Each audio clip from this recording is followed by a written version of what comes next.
La mayoría piensa que sabe cómo termina esta historia.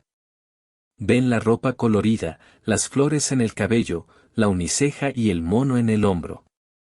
Ven los recuerdos en las tiendas de regalos. Creen que es un romance bohemio, una peculiar historia de amor entre dos artistas excéntricos que se adelantaron a su tiempo. Pero eso no fue lo que pasó. Si miras más de cerca sus pinturas, si realmente las observas, no ves amor. Ves una autopsia. Ves la escena de un crimen donde la víctima y el asesino son las mismas dos personas, encerradas en una habitación durante 25 años. Hay una frase famosa que todos le atribuyen a ella. Dijo que sufrió 2 accidentes graves en su vida. Uno fue un tranvía, un autobús de metal que le rompió la columna en 3 partes cuando era adolescente. Ese es el accidente del que todos hablan. Ese es el dolor físico. Pero ella siempre dijo que el segundo accidente fue mucho peor. El segundo accidente no le rompió los huesos. Le rompió la realidad. El segundo accidente tenía nombre, Diego. The Elephant and the Dove. Para entender por qué ella caminó hacia ese fuego voluntariamente, tienes que entender que era ella antes de él. No era solo pequeña, estaba destrozada. Un pasamanos de metal le había atravesado el abdomen. Pasó meses con corsés de yeso, mirando el techo, oliendo a medicina y aire viciado. Aprendió temprano que el cuerpo es una jaula. Cuando finalmente lo conoció, él no parecía un salvador. Parecía un monstruo. Él tenía 42 años. Ella 22. Él era famoso, un radical comunista, un hombre que pintaba muros para el gobierno y llevaba una pistola en el cinturón.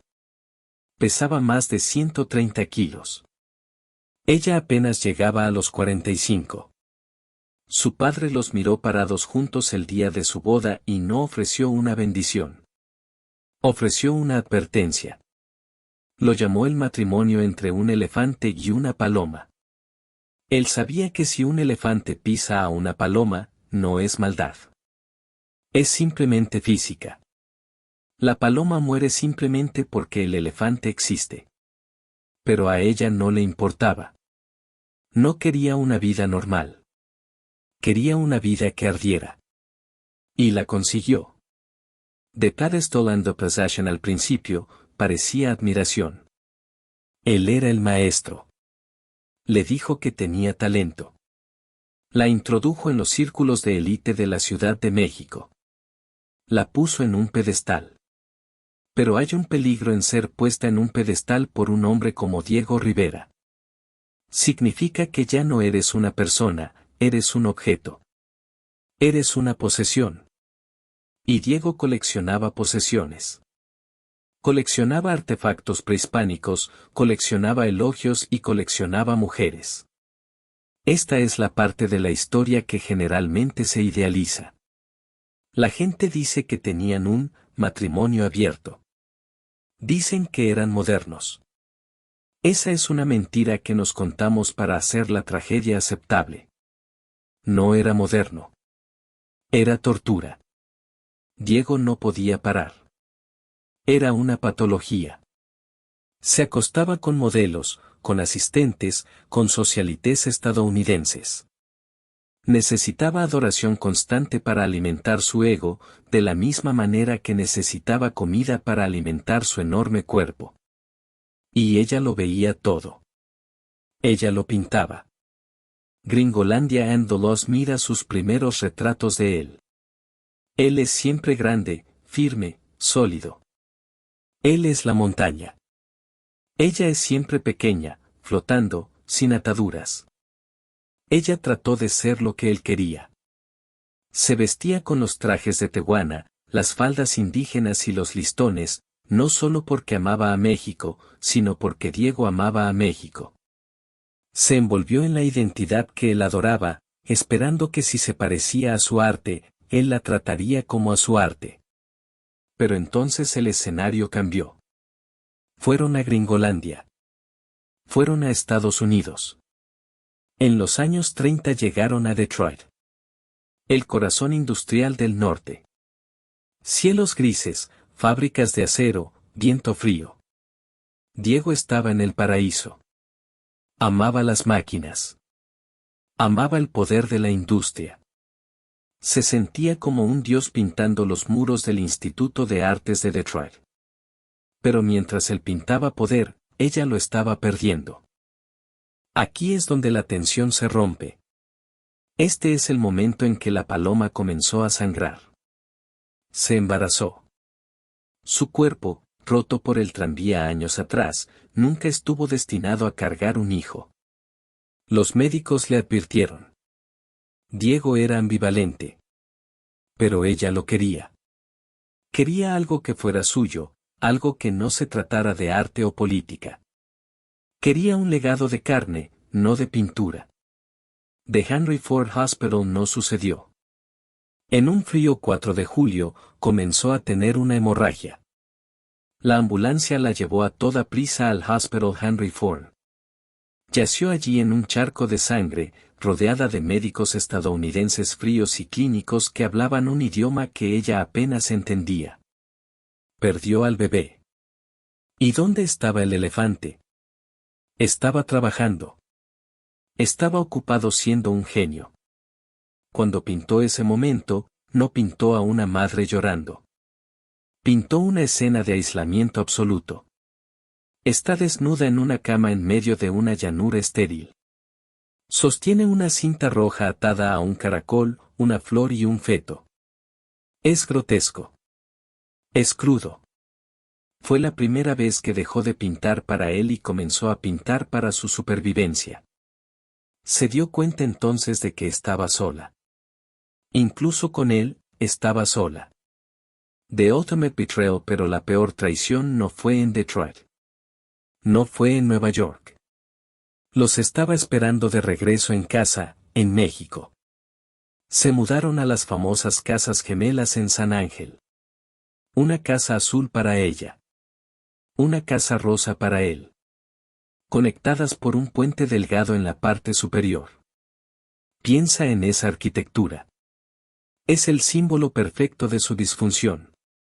Lo suficientemente cerca para verse, pero vidas separadas. Él cruzaba el puente cuando la quería. Ella esperaba. Pero el puente no fue suficiente para mantenerlo alejado de la única persona en la que ella confiaba. Frida tenía una hermana. Cristina. Cristina era la sana. La que tenía hijos. La que tenía el cuerpo que no había sido aplastado por un autobús. Cristina era la confidente de Frida, su enfermera, su mejor amiga. Y Diego, el hombre que consumía todo, decidió que quería a Cristina también. No fue una aventura pasajera. Fue un amorío justo bajo las narices de Frida. En su propia casa.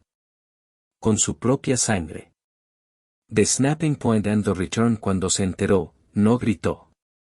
No arrojó platos. Se quedó callada.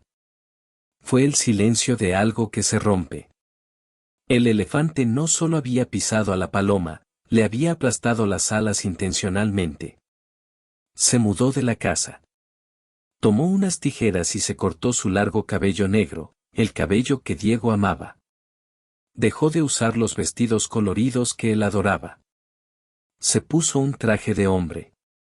Se pintó sentada en una silla, rodeada de cabello cortado, sosteniendo las tijeras como un arma. La letra de una canción pintada sobre ella decía, mira que si te quise, fue por el pelo. Ahora que estás pelona, ya no te quiero. Fue una declaración de guerra. Pero aquí está la parte retorcida.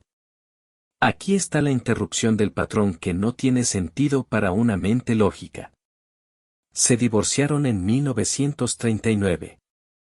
Debería haber sido el final. Ella era libre. Se estaba volviendo famosa por derecho propio. París la amaba. Picasso la admiraba. No lo necesitaba. Pero menos de un año después, volvió. ¿Por qué? ¿Por qué el prisionero regresa al carcelero? Porque nadie más entendía al monstruo. De Codependenqui se volvieron a casar en San Francisco. Pero los términos habían cambiado.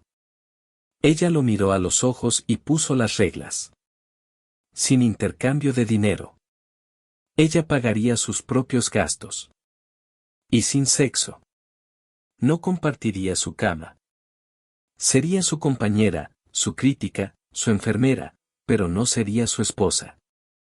Pasaron la última década de su vida en una extraña y tóxica armonía. La salud de ella comenzó a desintegrarse. Las cirugías seguían llegando. 7 operaciones en la columna. Gangrena en el pie. Amputación. A través de todo, él estuvo allí. El elefante se convirtió en el enfermero.